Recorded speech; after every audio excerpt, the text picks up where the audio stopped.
Hello, I'm Janice Karen, Director of Policy, Technology, and Innovation at the Massachusetts Health Data Consortium, or MHDC. I run our Data Governance Collaborative, also known as the DGC. We start each of our weekly meetings with a series of industry quick updates to learn about new and proposed regulations, laws, standards, industry initiatives, and other activity. Join us for this week's updates. And if you'll go to the first update, please. NCQA has put out another batch for public comment. All of the comments are due by March 25th, and it includes some changes to the health plan accreditation process, as well as MBHO accreditation, which is the Managed Behavioral Healthcare Organization accreditation, accreditation, which is utilization management, PCMH, patient-centered medical home, and LTSS distinction, which is long-term services and supports. They also put out a survey on how folks are using AI, presumably to determine if they'd like to do additional activity in that area.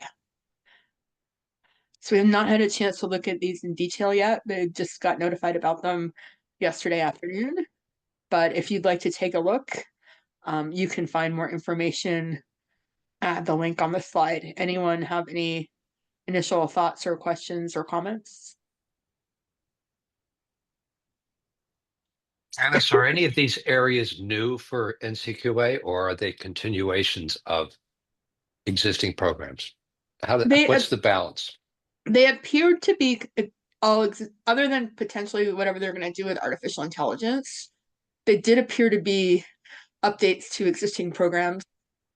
But I have not, as I mentioned, had a chance to look at them in any detail. So Okay. it's possible that I'm wrong about some of the ones. I have not had any previous contact with the majority of the program beyond the health plan accreditation. So I don't know that I would have to really look at it to figure it out. Okay, thank you. Yep.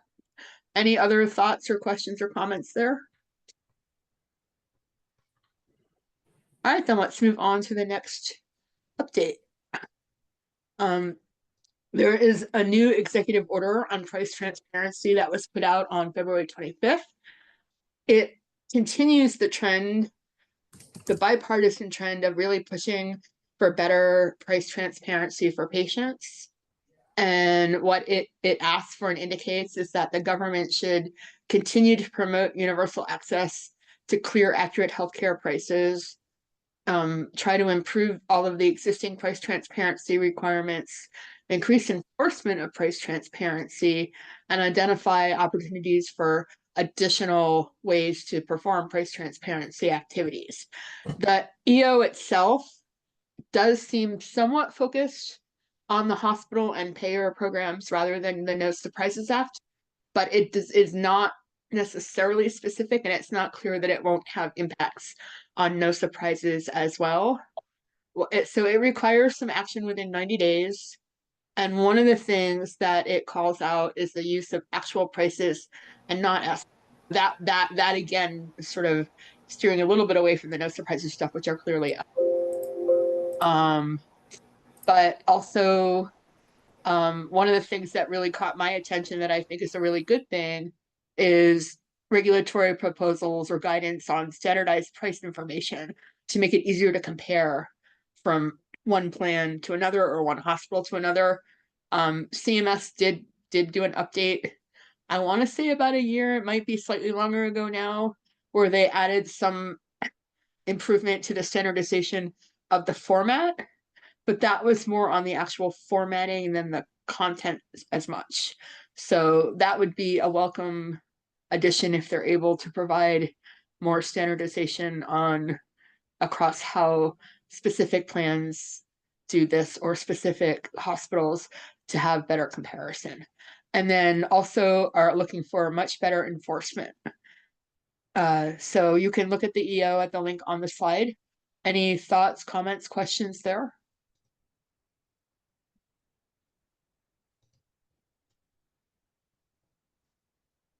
All right, let's move on to the next one then. Janice, I just had one, sorry. Sure, go ahead.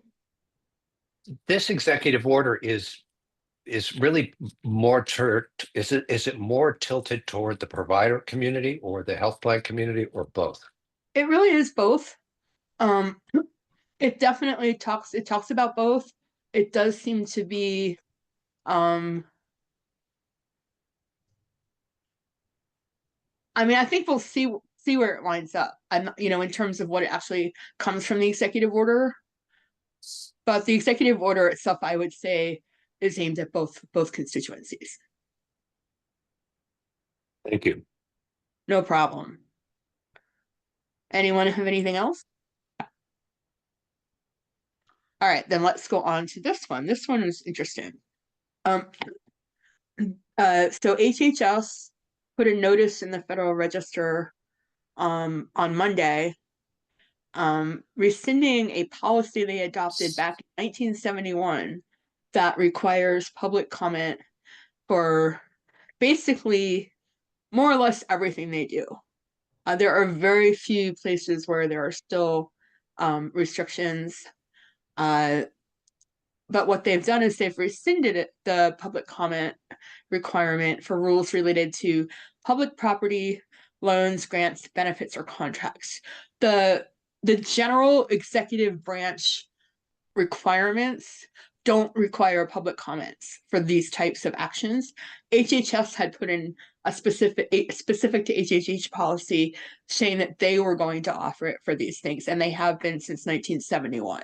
So basically, this is moving HHS back into alignment with the expectations of the federal government more generally, which on one hand, in theory, sounds great, but but if you look at what's covered, benefits, that means you would assume that large portions of things related to Medicare or Medicaid or CHIP or the ACA that have been getting public comment no longer will. There is still some discretion on a case-by-case basis if the agency that's issuing the regulation wants to have a public comment, they are still allowed to. It's not forbidding public comment, but it's setting a general policy that there won't be unless someone overrides the baseline. It's not entirely clear what it applies to, but I will point out that it could very easily apply to, again, as I was just saying, all of the different types of public payers, but also and including things like Medicare Advantage and ACOs and ACA plans that are from commercial payers. So that's a wide swath of stuff that happens every year. There are a bunch of things related to quality measures that come out as regulations from CMS. So it may apply to those because those are likely involved in some of the contracting and maybe other components. It's not clear if this applies to some of the certification programs out of ASTP, ONC, or elsewhere if there are certification programs elsewhere.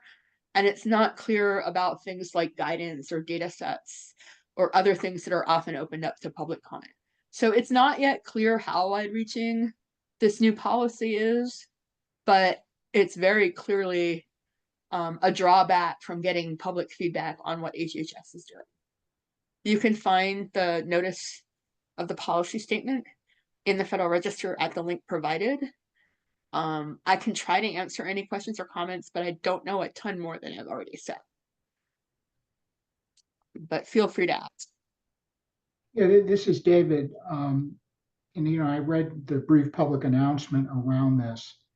And I think one way to think about it is if HHS, right, they still have to do public notice and comment for all rulemaking because that's in the Administrative Procedure Act. So it comes sometimes a difference between what's really a rule of, general applicability that creates obligations or rights versus, HHS releases a ton of sub-regulatory guidance. And then it sometimes lead to litigation. Is this a rule? If it creates binding obligations, then it probably can't be sub-regulatory guidance. It's got to be APA.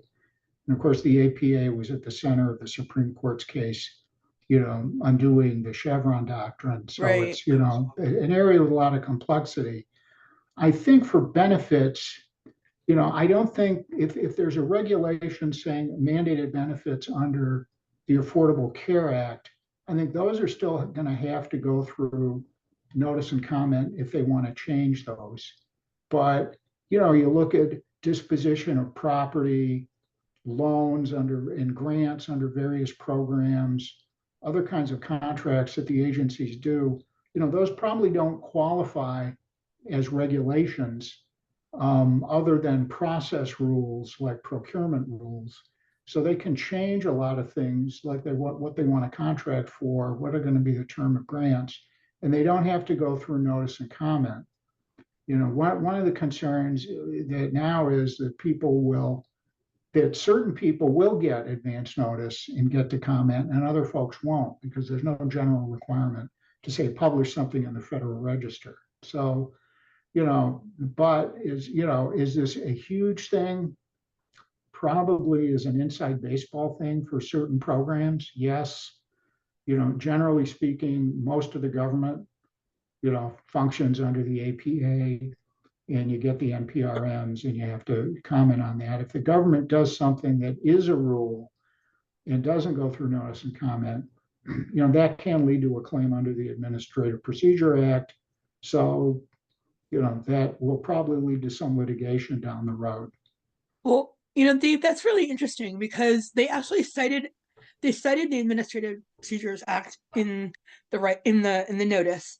And what they said was that these types of rules are not required, according to the Administrative Procedures Act, are not required. So maybe it is a distinction, maybe the distinction is what you're talking about, but it certainly sounded like in all of the other the other bits of discussion I've had in other places already have made it seem like it did that it was include the benefits part did likely include things like all of the Medicare, Medicaid, CHIP, and ACA rules.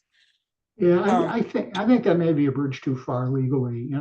Yeah, I expect someone's going to sue over it. Yeah. I don't think there's any question there'll be lawsuits over this one. This is also a kind of a one single aspect of what some folks refer to as the unitary executive theory, is the president vacuuming up as much power and discretion as possible and essentially trying to avoid Congress, trying to avoid any kind of process that could slow things down, trying to limit judicial review. So it's far from accepted doctrine. I mean, it's like a thing they're trying to do. Yep. So, and line drawing is always what people are going to fight, always have been something that people fight about. And I think there's going to be fighting about this. Yep. Well, I'll certainly take your legal reading of something over my informed layman's reading. Well, you may be reading a newsletter that has this great straight scoop in it, at least in terms of what the government wants to do. So, yeah. Well, in any case, we'll have to see what this actually means as we move forward. And hopefully Dave's correct and I'm not. Anyone else want to comment on this? All right, let's go on to the next slide, please. So one more executive action related item. The Kaiser Family Foundation has put out a really nifty tracker page that highlights a variety of executive orders that impact LGBTQ+ health. And they have indicated they do intend to keep it updated as new executive orders are issued.